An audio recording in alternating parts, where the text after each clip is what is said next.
Rebecca, thanks for joining. So glad to be here. Thanks for having me. How are you? Doing all right. It's been a really busy season. We're about to hit the peak of kind of May, spring, show week, fair week. So just preparing myself for what's to come. So you're participating in the fairs. I am doing a spring fair this year in New York, which is not typical, but just was a great opportunity to do a small fair called 154, which conveniently is just across my gallery Oh, that's great. In Chelsea. in Chelsea, the Starlight Building. So you somewhat recently opened a gallery called Picture Theory in Chelsea. I have. It's been 2.5 years. Feels like 5 years. It feels like I have more white hairs than ever. But it's been 2.5 years. And 6 months prior to that, I had actually started out in my Greenpoint apartment. And so what are some of the challenges when starting a new gallery right now? The reality of running a gallery. Well, it's Yes. pure madness. It's good to just expect that from the beginning if anyone is ever interested, but fully worth it so far. Rewarding. I think it has to hurt more to not do this and just dream about it. And if you feel that, then I think it's for you. So I'm impressed. You and I worked together at David's Warner, we did a and great time over 10 years ago now. that was over 10 years ago now. At the time, it seemed like you had your eye on this thing, like you were interested. It's funny. I don't remember that, but I run into friends now from 15 plus years ago who, randomly on the subway, whatever, in New York City, bookstores, and you just catch up on life and you tell them what you're doing and they're like, "Oh, wow, you're finally doing it." And you were talking about it back then and I was like, "Was I?" So it's somewhat, reassuring to know that I guess it was really on my mind. You forget. People that start galleries seem to have a good amount of generational wealth. And it's encouraging to see somebody that you work with just on the same like you started at the Build ground it level. from nothing. What's that? Just to do it from nothing. That's very extremely difficult. That's what it's. I like to say it takes a little bit of maybe a lot of naivete in the beginning to get that kind of engine running, and then you look back and you're like, wow, this is a little. Maybe someone could have warned me that it was going to be a little bit harder than I thought.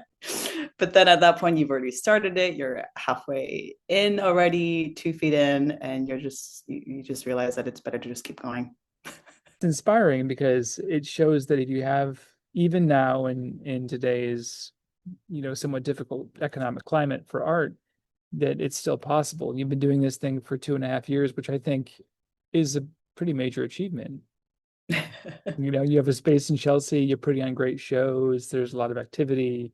Last month you got a Times review, right? We did. That was exciting. We had a show of Lucy Sant, who's an amazing, prolific writer, had a side practice of collage making since she's been a teenager. And I had actually showed her at my first inaugural show in 2023 in a larger group show. This is an opportunity to really give more highlight to the work. She also had a show at the Academy of Arts and Letters, which was a really beautiful installation in their library.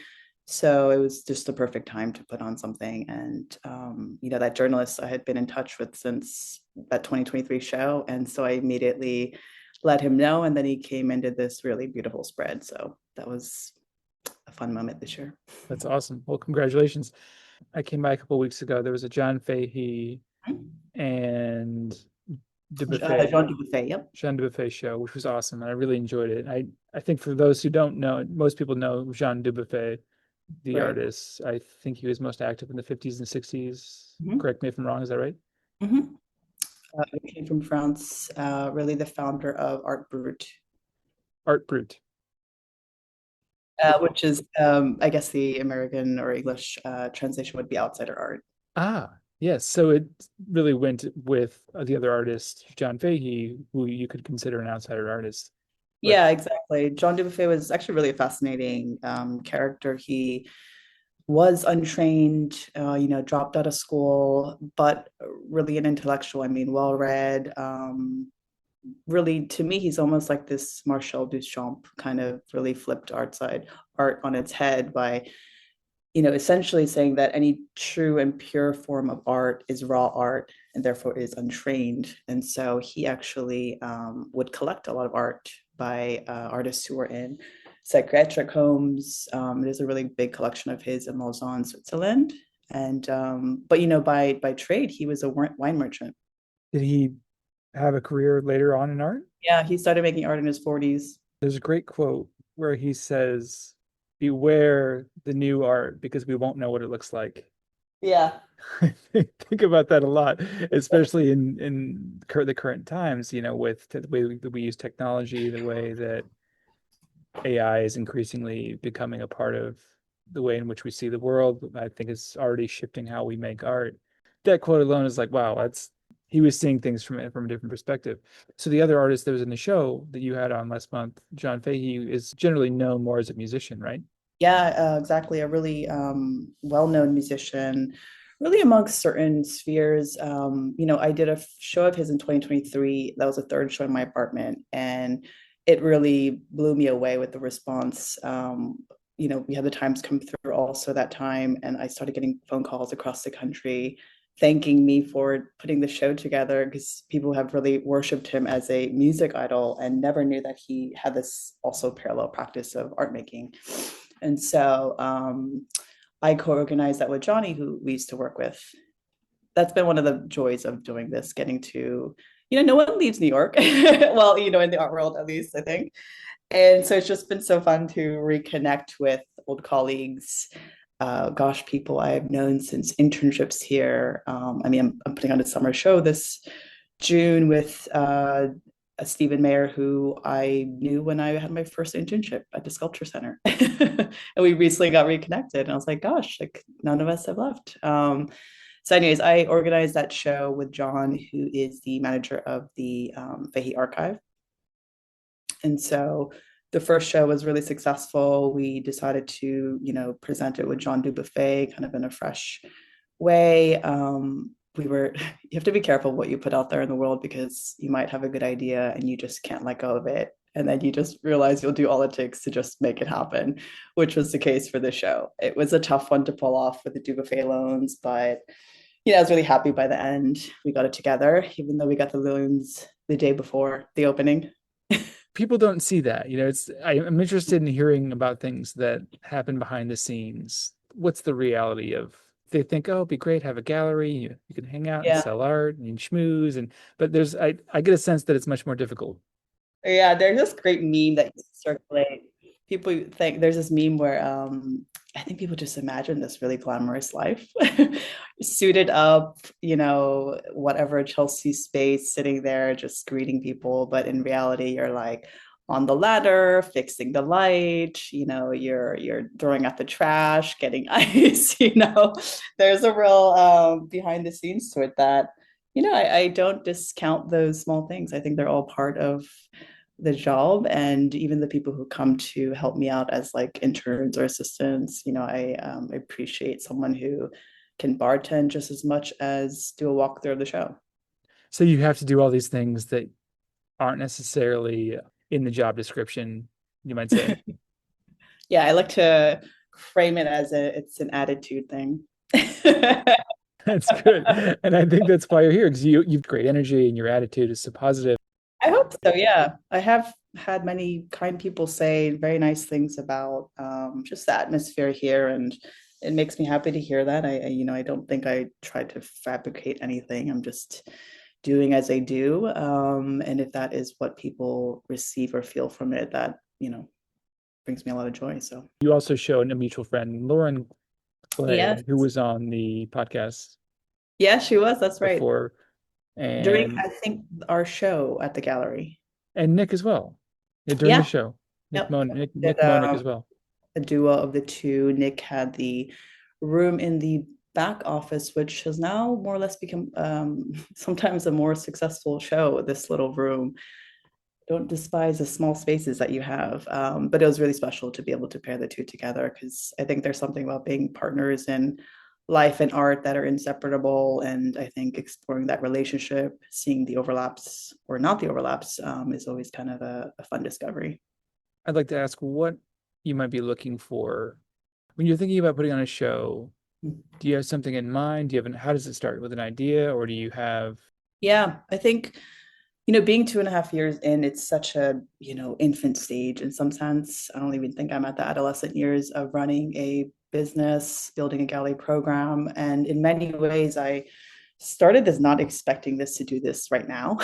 It was really just, at my last job, I was working for a French gallerist who was specializing in the West African diaspora.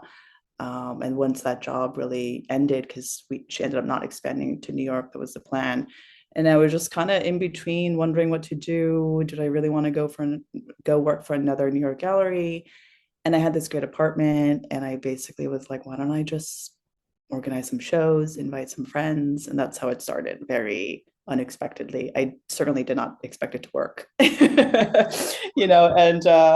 And by first show, it's like people wanted to buy some drawings. By second show, our painting show sold out. By the third show, the times came through. So it was just really growing at a speed that I didn't expect.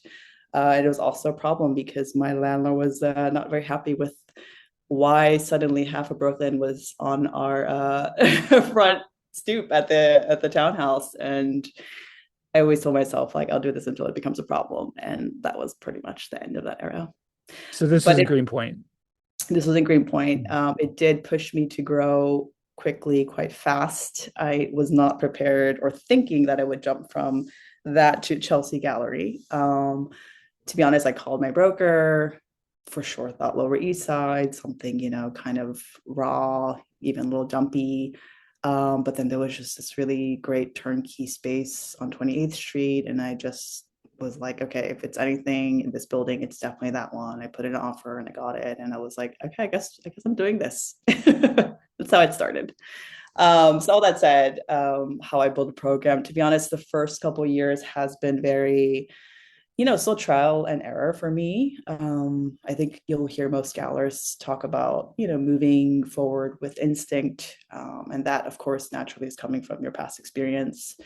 So different kinds of galleries that I've worked at, being at Turner and then Pace, which are very large programs, it was very normal to see, like this beautiful Susan Freycon painting show, followed up by a video installation by Stan Douglas.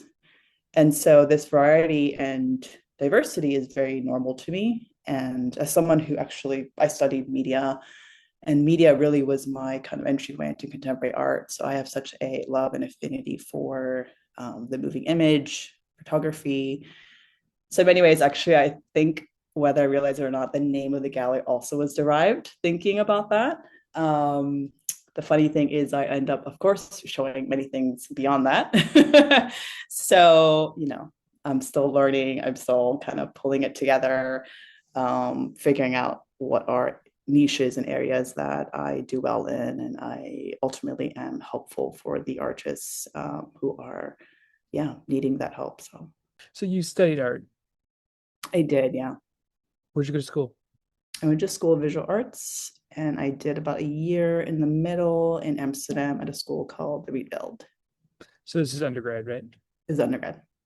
We had a program called New Media. No, I'm still part of despite how young I probably look, was part of the era of true analog Oh, photography. wow. I kind of fell in love with the medium, like many people who talk about the darkroom.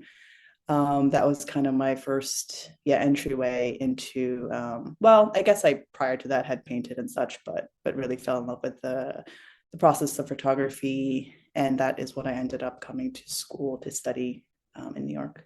So where'd you grow up? Oh, it's a loaded question.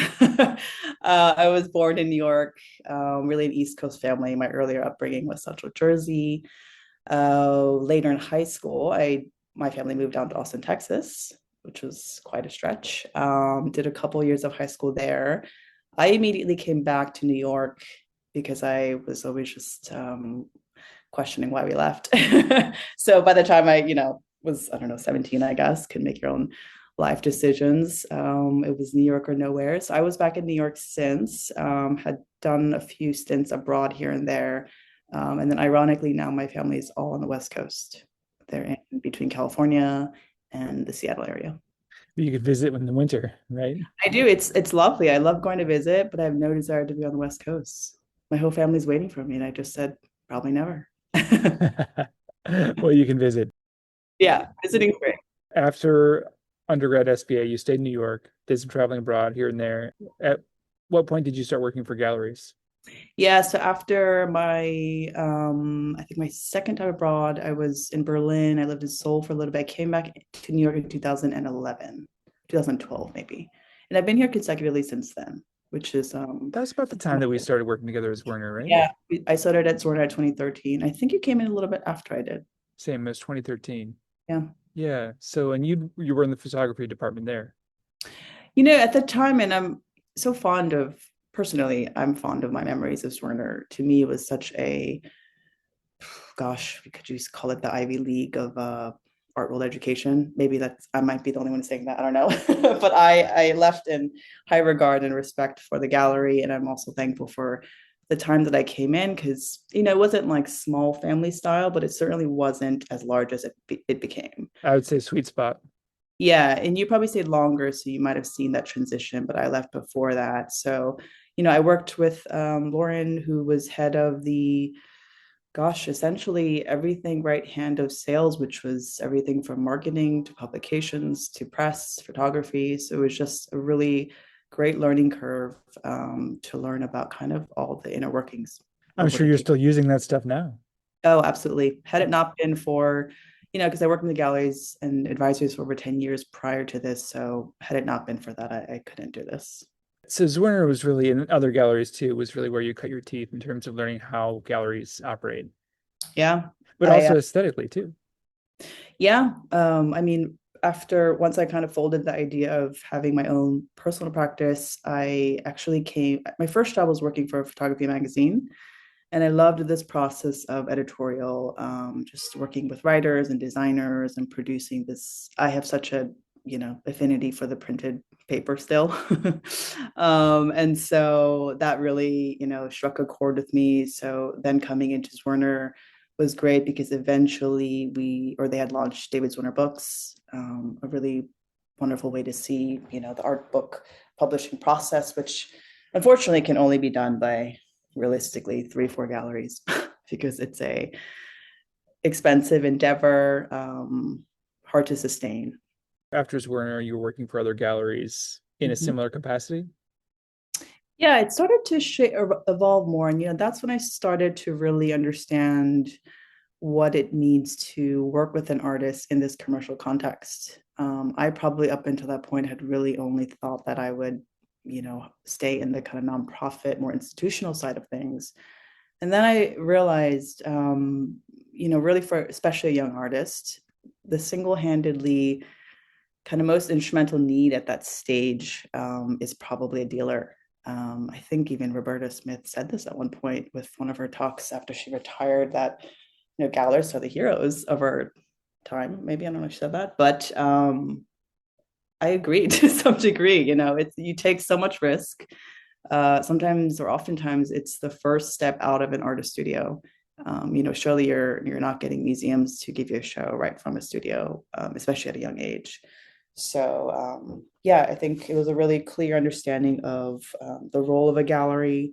Of course, when you're at the level of something like Swerner or these large galleries, it's quite different than working for a gallery that's like even a 10-15 person operation, let alone then running your own shop where you're a one woman team. So everything I learned was helpful, but at the same time, I kind of felt like I had to throw it out the window. you know? Because a lot of the rules wouldn't apply to No, your no, not at operation. all. And the minute you do think that they're going to, it's failure. You're not prepared. So I was just like, okay, let's just dump everything that I've learned and like start from scratch. That was my mentality. Many good larger galleries even, but a lot of mid-tier galleries have closed, small galleries have closed. It seems like very difficult Mhm. for galleries to survive these days. What are some tactics you have to survive? Yeah, I always tell people, it's such a tension of having artistic vision, hopefully singular artistic vision, and also creating a sustainable business for yourself or your family if you have a family. And I think it's just that constant tension. It doesn't go away. There's this pressure there of you want to do your dream projects, but you also realize the reality of what the market is. And you want to be you want to have integrity for what you believe in, but at the same time, how do you balance that and also make it work? And that is, I think, a constant learning lesson of figuring that out. Do you think the softness of the art market influences the work that you show? It for sure influences things. I think it really depends on who your clientele is and who your audience is. Even in downturns, ironically, I've sometimes done better, or even in moments where people are saying like things are getting better, like it wasn't. So it ebbs and flows. Yes, it's good to stay current and hear news, but at the end of the day, you're running your own ship, and you just got to focus on who your artists are, who your clients are, your collectors are, and yeah, just kind of moving forward. Do you think that the smaller galleries, the ones that have a low overhead, are more, maybe they're more adaptable? Do you think they survive more easily than the mid-tier ones? I think it depends, and one of my good friends who's just known me for like over, gosh, 15 years and, has seen me through this whole process of starting this, I guess now officially 3 years ago. And she said just such a kind thing to me that encouraged me. She was like, Rebecca, I see that, man, you really like, you figure things out. Like if this doesn't work, then you seem to shift and then you make it work. And then if that doesn't work, you shift the other way and you make it work. So I do think that is so there's a ability to be nimble when you're small, because at the end of the day, it's myself and maybe one or two people that are helping me. And so you can be very adaptable and flexible and quick to respond to problems and when you hit walls. I do think though it is a personality thing, because I find that just because you're small doesn't necessarily mean that your ability to do that is there. So I think it's both. I think you have more advantage being small, but I think unless you develop that kind of, you know, flexibility, then you could still be stuck. If you become rigid in your mind and things have to be a certain way and you have to spend this much and there's no other way, then Yeah. that could be a problem, especially if you don't have a huge financial Yeah. backing, Yeah. which I think many galleries do. You don't see it, you They don't know. do. It's Yeah. You don't see it. You usually hear about it. I'm not opposed to it, but I never started this you would take it. dig it. Well, I say that kind of lightly, but to be honest, I think real partnership is very, very hard. I think you have to really find the right people that you're in sync with. Just because someone can provide, that doesn't mean it's the right, person. So I say that somewhat jokingly, but I also believe that, to grow, yeah, you need capital to grow. But it's nice that you're so free. If you had a board or Mm-hmm. financial partners and so on, there would be a loss of control, I think.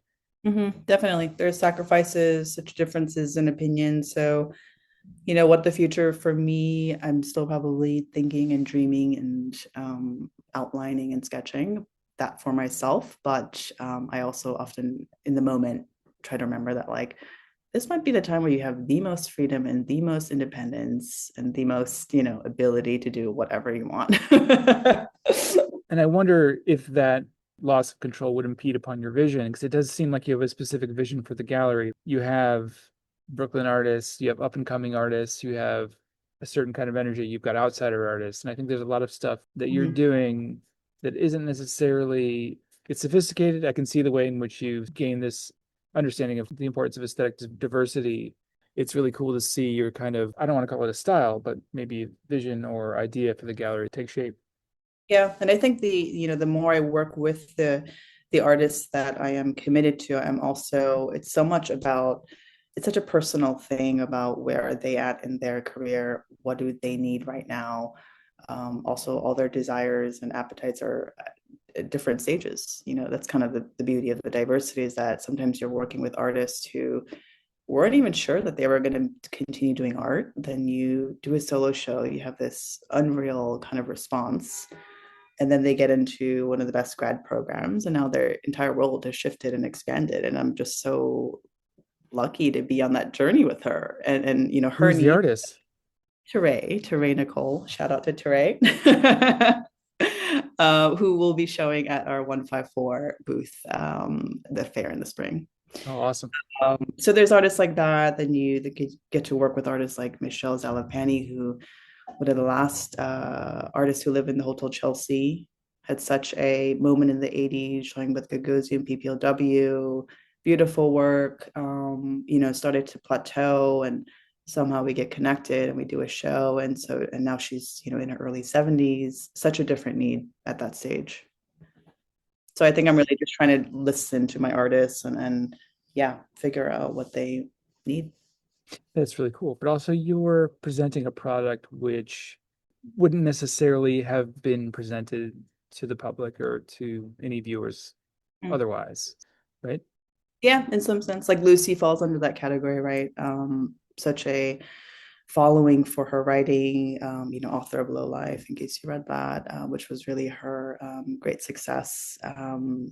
But so many people have never known of this collage making practice. When I was there, you showed me I need to get a copy of that book. It's called Low Life, and it's basically a history of New York from, you would say it starts like the Yeah, 1850s or something? she's really a social kind of cultural critic. Interesting enough, she's from Belgium. I mean, she immigrated here with a family, grew up in New Jersey, went to Columbia. So she's been here now over, maybe 50 years. But really, Low Life was her kind of most successful book that really coined her as the writer of downtown New York. I actually embarrassingly have not read it yet. Don't tell us that. But I've read her other books, and actually but I have to, talk to people about it. Well, that's how most people identify her. But I've read some of her other essays, and that's how I've come to love her work many years ago. There's this rich history of New York that you're tapping into. It's not, I mean, it is art, of course, it's all connected. Yeah, I have a such a well, I'm quite an old soul just on a personal level. So I love historical things. I love, it's not ironic that where we started off in Werner was the secondary market. I mean, of course, yes, we were all one gallery, but to be on were we the Inc. or LLC? We were LLC, right? Yeah. 20th Street. So, So for those who don't know, secondary market is stuff that's been sold already and then resold. So it's like legacy stuff. They have Albers and who else? when I started, we had just taken in the Reinhardt Foundation. Had Reinhardt, And by the time I left, I think Richard Serra had just joined pre his death. Dan Flavin, Dan Phelan, of course, at Judd. Who was that? Al Taylor. Al Taylor. Yeah, so people that it would be like showing in museums and things like that. Yeah. So that was in many ways, I think, whether I realize or not, a marker on kind of, how I see contemporary art. So I'm often drawn to a lot of historic works. Naturally love to work with the states. So that plus also just, the history of downtown New York. I mean, one of the coolest art meccas of the world. And so I always like to, my one claim to fame is that my inaugural show, we had Lucy do a reading, and it was just all of downtown New York, like the legends here, like Jim Jarmusch, Richard Howell, Jane Dixon. And I was like, who all is in my gallery right now? Awesome. It was just such a fun night. It was a really cool way to start the gallery. Awesome. Well, really making art and what you're doing, I see it very much as a creative practice in which it's a living thing. I think people become obsessed with product, and it seems like the stage that you're at, it's really nice because it seems very much like a process. Like you're figuring it out as you go, you're nimble in that way, you're showing up stuff that's kind of weird and you're taking risks. And I think that's a really good place to be in, where I see your gallery as a very much like as analogous to having a studio practice. Yeah, I always tell people I think being a young gallerist is like being a young artist. We're cut from the same fabric, driven by this madness, which is probably where the attraction is, right? To even want to work together. And yeah, very much so. I'm not like art making myself, but so much of producing, putting together a show from start to finish is so much about execution, like vision and execution, vision and execution. It's like rinse and repeat. The important thing in my mind is that you're contributing to the culture. There's often confusion about in terms of having a creative practice, having a studio practice or a gallery or anything, is that people tend to focus on the product and what the art world can do for them. It's like the famous JFK quote, ask not what your country can do for you, but what you can do for your country. I'm Yeah. kind of joking, but you really, in terms of the system, the art system, it feeds into the culture and shapes the culture. And I think it's important to keep that free and open. And that's, I think this kind of segues into the Josh Klein article, Mhm. which we talked about a little bit before, which is called New York Real Estate and the Ruin of American Art. Mhm. And I think what he's sort of pointing at is that there's a lot of danger of stagnation in the art world, and he sort of alludes to that being very detrimental to the culture. So I think what you're doing is increasingly rare in that it's keeping things, you want to keep things dynamic and keep it open. And I think when you become crystallized or stagnate, like these the big galleries, they're money making machines. Maybe it's a little more soft, maybe it might be a little more difficult now. But I think that's not necessarily a good thing. I think it's good to take these risks and be nimble like that. Mhm. Yeah, I think I'm just an eternal optimist for the human race, especially in these dark times now. I think it's not to discount the harsh realities of what it takes to be a young artist or a young gallerist in a city like New York. But listen, I mean, humans are way more resilient than I think we really ever give credit for. And, I believe in these like the collective power of people coming together. And some might say this is too ideal, Rebekah, but I just choose that. I choose that over, just accepting that this is all too hard and I need to get out of here. And I respect people who might need to do that, especially when they have families. Yes, living standards here are pretty ridiculous compared to other parts of the country or the world. It's not that I don't respect people's decisions, but as someone who feels so committed to the city, I'm never going to stop doing what I'm doing because prices are too high. It will affect, of course, how I can execute in the way that I want to, but there's always a way. Maybe instead of hiring the handyman, you change the light bulb yourself. You negotiate I've with the learned land. the many things I've learned, Dan. At every level, I think it's hard too. And I'm not trying to throw shade on these big galleries because I think they are important contributors to the culture. Yeah. I think one thing in the article that I keep thinking about in Josh Klein's piece, Mm-hmm. how dramatically, and I didn't realize I've been very lucky because I've got this live workspace. The rent's gone up a lot, but not 300%. I've talked to artists that I was sure that they were just selling art, on this podcast, and they're like, "Oh yeah, by the way, I wait tables and have to bartend a few nights a week, or I do this or whatever it is." It's at every level. I think that we're forced to just try to make it work somehow. Yeah, I mean, for sure, the amount of personal sacrifice, my gosh, probably better not to share. But it's just all the behind the scenes stuff that no one ever knows. It just takes one to know one. So you start really growing this closeness with other gallerists because you all share mostly, or a lot of them at least, share a very similar burden. But you're still mad enough to do this, and that's what's so funny about it all. Like we're choosing this, you know and that in itself is honestly still such a privilege to get to do that, right? And so I Truly. you know I always keep myself in checks. I'm like, look, I get to do this, I'm choosing to do this. I could very much go back to a normal life. I mean, there are times I'm like, wow, remember what it was like to just get a paycheck and not know what this month was going to bring. um but given the choice, I still choose this right now. Maybe you can talk to me in 5 years from now, but I hope you retain. I'll play this. We'll do another podcast and then we'll see where you're at. It's so important to retain that sense of positivity.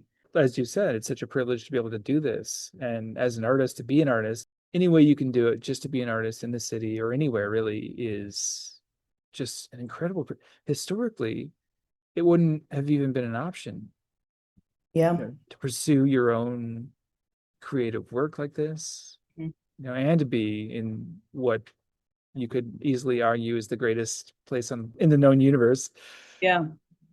Yeah, I think it's also very generational too, right? I mean, we're both millennials, and I mean, millennials also got a bit of a bad rap for this, but just wanting to pursue this, yeah, personal vision. I think even the term entrepreneurship really was such a buzzword for our generation. And that in itself, I think, is quite a privilege because there was a time where, entrepreneurship was really about just survival. Like my parents' generation, the baby boomers, was different. And so I'm fully like, it keeps me sober because, at the end of the day, you're like, again, you get to do this. You're not like forced to do this. There's a way in which you can pursue your own creative work or follow your bliss, as Joseph Campbell might have said, and still serve the greater Yeah. culture. I read a great book which helped me at some point in the middle of this, or maybe it was before. It's Second Mountain by David Brooks. He used to be a columnist on the New York Times. Maybe it still is actually. It's a fantastic book. I recommend it to so many people, especially at that maybe that like cusp of hitting your 30s. Essentially, it outlines kind of how, the first endeavor of our lives is often self-driven, kind of more about our egos and proving ourselves and serving ourselves. And then you kind of reach this point in your life where, wow, like you've kind of either hit the wall with that or you're just burned out by that, burned out by that. And then you realize there's a whole nother second mountain. And this next endeavor in life is less about self as it is for others. And so it's about actually finding a life in service of others. And this really hit me at a, gosh, profound time because it just helped me to really redirect a lot of my efforts, and like what I wanted to do moving forward. I think it's probably healthy to have a bit of a midlife crisis. Um, Those help. Yeah, those are good. Crisis yeah, are that's good. That's really good. Yeah, a healthy existential crisis. And for me, it was the realization. It eventually led to this podcast, which, if one or two people can benefit from it, then I've succeeded because I've been so fortunate to know these people, these incredible people such as yourself, who are doing things that you can easily take for granted. But if you kind of step outside of yourself or from the outside, you see, wow, this is amazing. All these people making art in their own unique way. And it's such a interesting and rich time to be alive. And it's one of those things where you can't really quantify it. You can't measure it, which makes it all the more precious, I think. yeah. There's no metrics to it. There's no metrics. And all these the awards, the prizes, the money, and I think a lot of artists that do achieve those things become a little disillusioned. My uncle, who was from India, used to say poor people have the advantage over rich people because rich people know that money's not going to make them happy. So people that don't have it, they continually think, oh, if only I had this, then I'd be happy.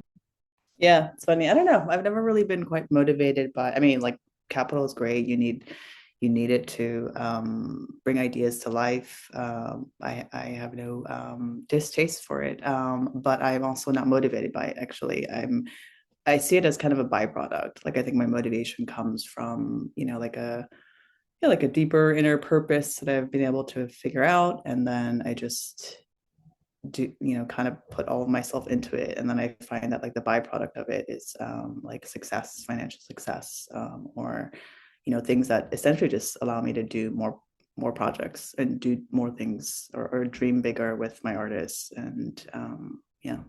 I think it's easy for people to become obsessed with money because the rent's so high, and they've been in this like traumatic situation. If you think about the hierarchy of needs, Mm. and you just need to survive, making art is probably not going to be too near the top if that's the case. I think that's it could be really hard. And I think that was Josh Klein's big argument there, is that we can't have new movements stifling creativity because you just need to people just are trying to survive.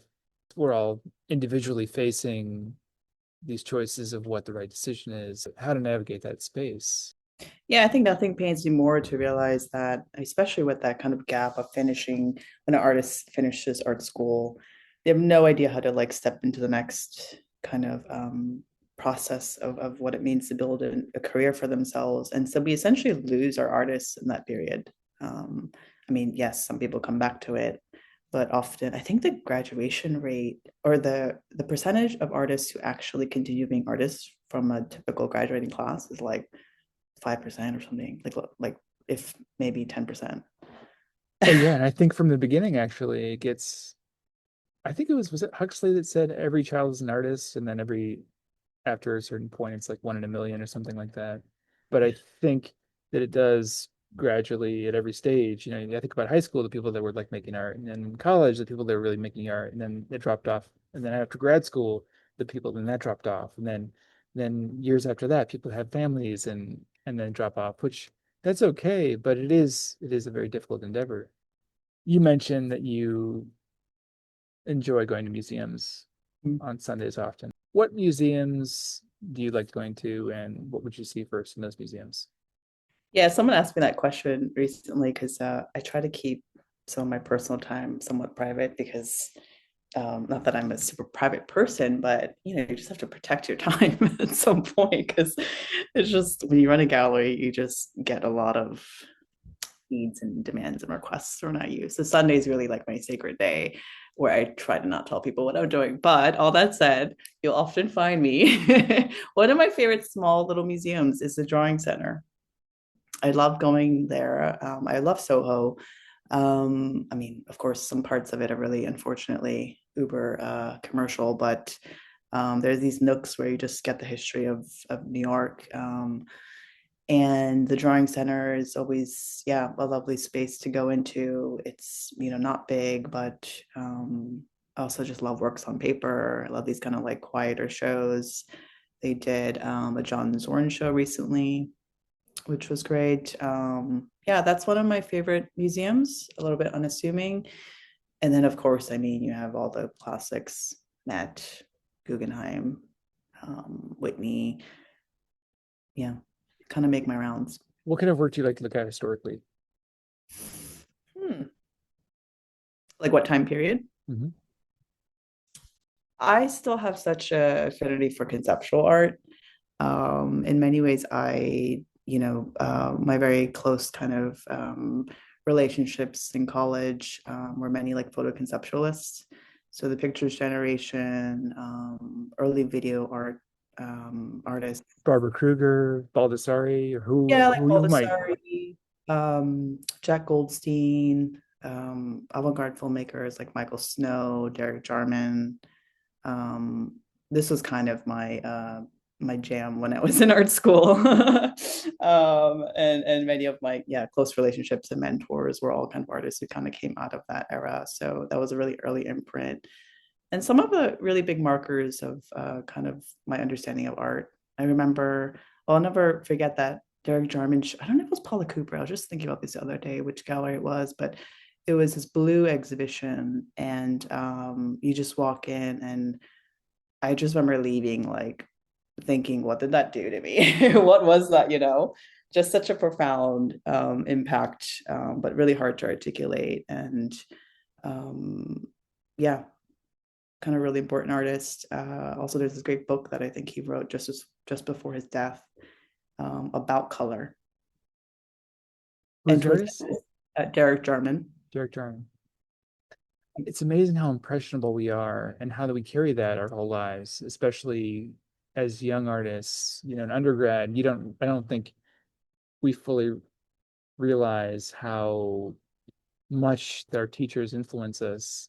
Mm. I went to Indiana University, which is very almost like an atelier. They like paint from life. It's always still life and figures. And I mean, I feel like I still carry those, some of, I mean, it's not good or bad necessarily. I carry some of the judgments and preconceptions that aren't necessarily helpful, but also some things that I think are useful, like seeing color or appreciating a certain kind of poetry in painting in a way that I probably might not have otherwise. Maybe I've like missed out on a different kind of language, that I didn't learn the language of conceptual art or things that are also equally interesting. I mean, you're never going to be completely like you can't grow up speaking every language. I think Yeah, yeah. That's why always these schools of thoughts are so interesting depending on where you came from. Like the Chicago Imagist is not something that I grew up really being introduced to much, but lately I've been kind of poking around and reading about it. So many movements. Yeah, really depends where I think we're geographically, even as a student, or like who you were associated with. After school, art school, I moved to Berlin, so a lot of that did carry over in that scene, which is really interesting time to be in Berlin in 2009, 8. yeah, that's a good point. Just stuff you've seen where you grew up. I grew up near Chicago, so I definitely was exposed to Imagist work, not even realizing what it was, I'm sure you've been to the Art Institute. Mhm. Awesome Chicago Images collection. There's the Ed Paschke Museum, which they have his Yeah. studio. Have you been over there? No, no, It's but I know about that. Yeah. it's awesome. It's like his studio set up like he had it, and there's like a gallery space. To me, I've kind of come back to that too. And I know part of that is there's been a resurgence of that in the culture, people Yeah. that are doing work very similar. Like just the way I think that we see images. They're fun to look at. I don't know. They're fun paintings. Yeah. No, they're quirky. They're strong painting. Did you see the show of Peter Saul's right now? Or I think it's still up. It was up this past month At where? at Oh, I heard about it. Where was I that? think it was at Paula Cooper. Yeah, it was Uptown Gallery, I thought. Awesome. It was Hmm. it was here in Chelsea, yeah. He was recreating art historical pieces. He did Duchamp's New Descending the Staircase in his own style, and some some other ones. And it's like the idea, I love that where you're like that if somebody told you what it was, hey, I want you to like recreate this painting in like a cartoon style and make it kind of pointless a little bit. I could describe it and it would just sound absurd, but you see it and you're like, that's awesome. It's one of those situations where it really there's a deviousness, like you shouldn't do it. I find that in my own work, but when I think something is ridiculous, you have to really look at it. You have to look at it more closely because there's something in it. You're like, no, that's stupid. I can't. That's so dumb. I can't do that. But should I? I Are wonder you if still you have. making? What's that again? Are you still art making? Yes, I've been doing a series based on Northern Renaissance Annunciation paintings, Hmm. but I'm using some AI. I kind of had a disturbing thought that I'm like a studio assistant to the AI overlords. How are you using AI?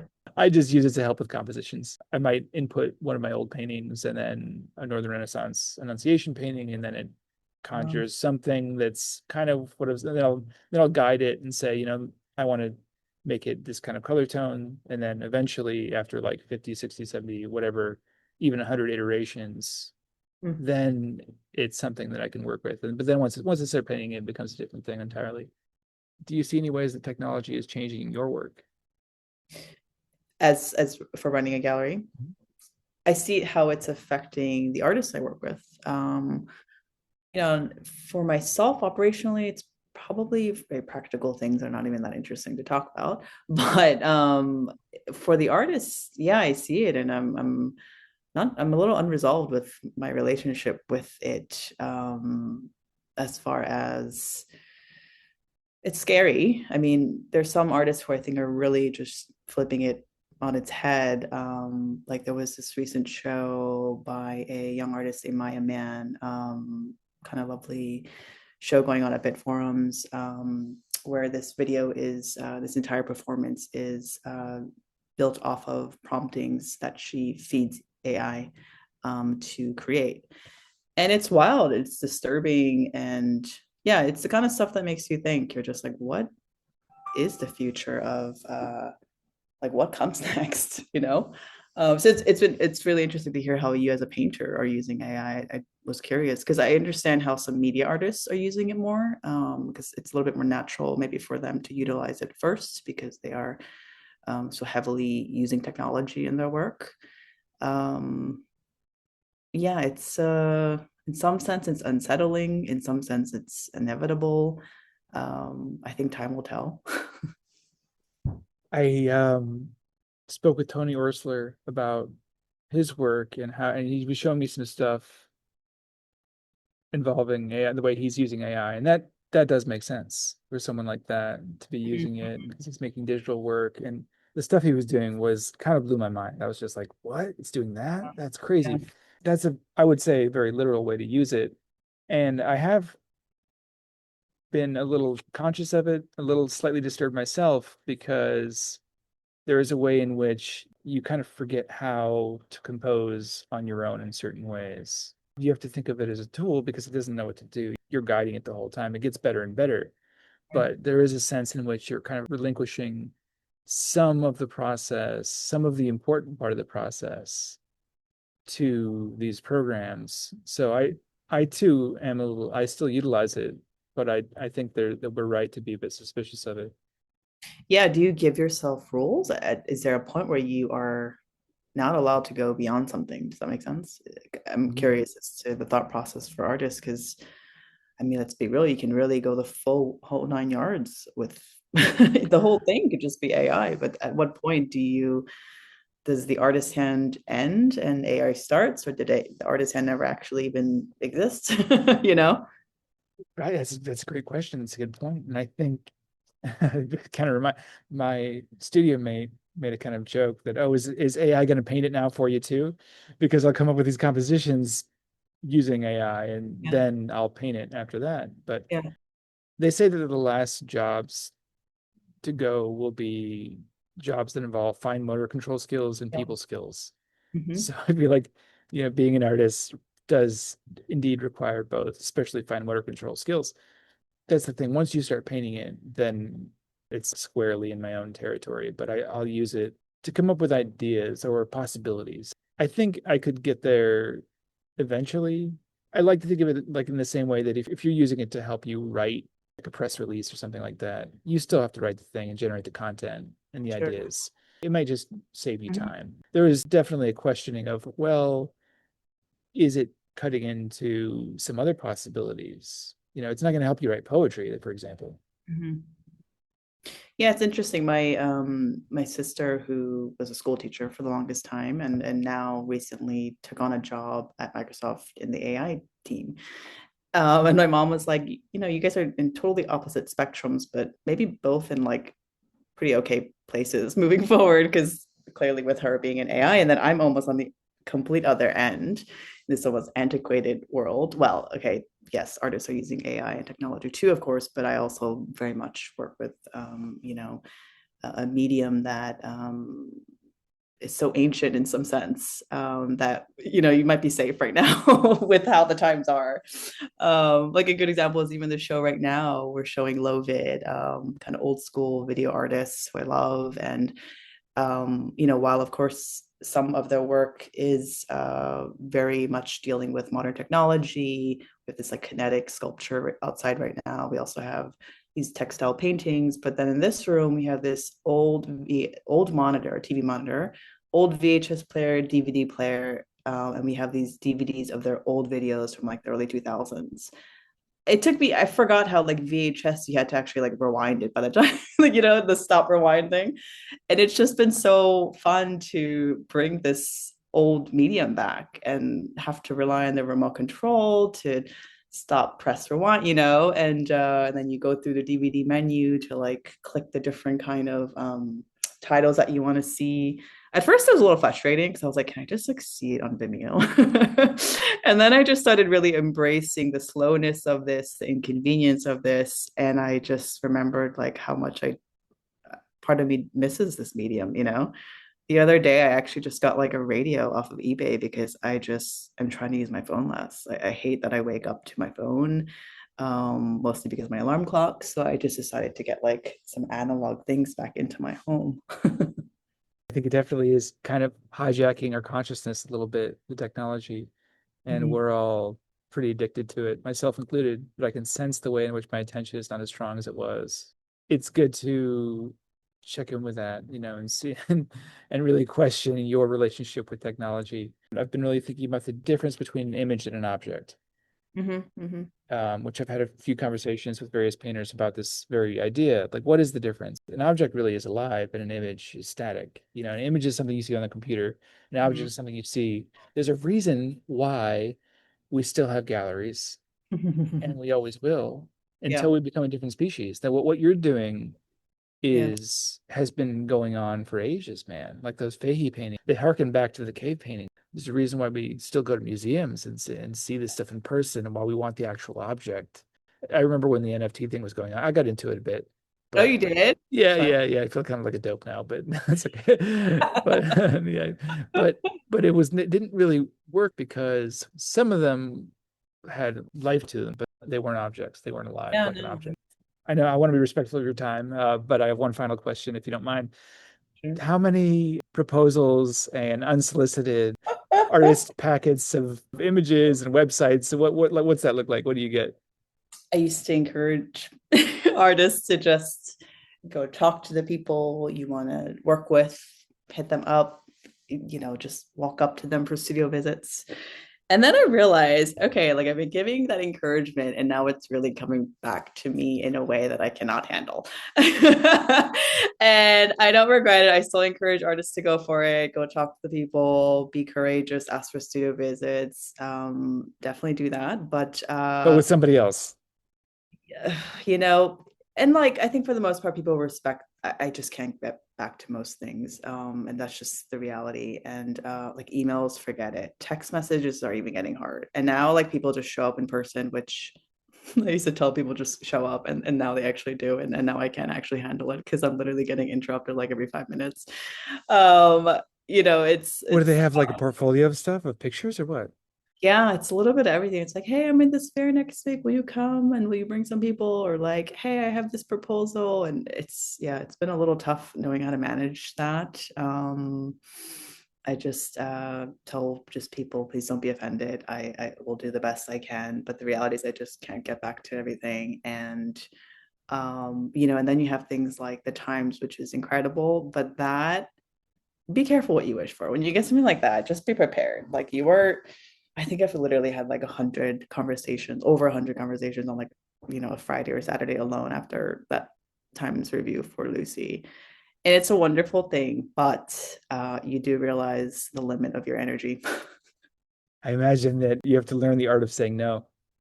Yeah, and most people are kind, they get it. Some people get a little aggressive and they start kind of like almost like asking like why I'm not returning. They're like email or call or whatever.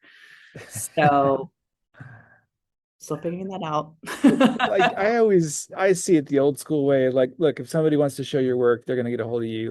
I think Kathy Bradford was talking about this, how an artist is like a girl at the dance. She wants to be asked to dance. She wants or you know what I mean? Yeah. But so she can't be aggressive, right? Yeah. And force somebody to dance with her, and Yeah. I don't know. I just There's a think it graceful art to it. And, it's a tough thing because I do get asked this question a lot, and there's no clear answer because and again, not every artist is meant for every gallerist, right? There's such unique fits. And that's always just something you have to be aware of. And like I'm not the best gallerist for certain artists, likewise for other galleries as well. And so you can't, I think the best, hopefully, help there is just try to figure yourself out as best as possible, like your style of obviously work, but also your communication style, the kind of support you need on an emotional level, professional level. And yeah, it's all about like timing. It's all about just this kind of mysterious synergy and chemistry with the right person. And man, when you find it, I think it's really powerful. Like I feel Hmm. that way with a lot of my artists, and I'm so grateful to have met them in all their different career stages. And I feel like genuine like strength and power by like working together, and so but the truth is it's not with every artist, or it can't be with, and I keep my roster kind of tight right now because I'm also aware of my bandwidth, and I want to give my all when I'm committed to the artist. So it's kind of intentional to keep it pretty lean, and hopefully with more depth over time. I had Corey Ryman on the podcast, and that was a great conversation. He was talking about how if you wanted to have a show, just have a party, put on a show yourself. He was saying don't expect a gallery or some third party to do it for you. Do an artist run show, whatever it is, a pop up 2 day show, whatever. I don't know, just to share. I think the important thing Yeah. is just to contribute to the conversation. I often have this conversation with artists where I repeat, like, would you rather dream about doing something perfectly, or would you just do it imperfectly? Because there's such a fear about actually just executing and doing things or going for things because you feel like you're going to mess up. The reality is you probably are going to mess up, but at least you did it and you'll actually get better if you try it again. You know what I mean? I much rather do that than sit here just like dreaming about that perfect thing that I never did, you Well, know? clearly you're doing it, so you're living that. Just be prepared for a lot of you know, hitting the or falling your face moments, but That's part of it. That's a big part. That's important. That's a part of it. Well, it's been such a pleasure to talk. So much fun. Thanks for having me. Is there anything else you'd like to add before we go? Oh gosh, I just wish everyone a happy spring and hopefully just a glorious, relaxing summer ahead. Wonderful. Same to you. Thanks, Rebecca. Thanks, Dan.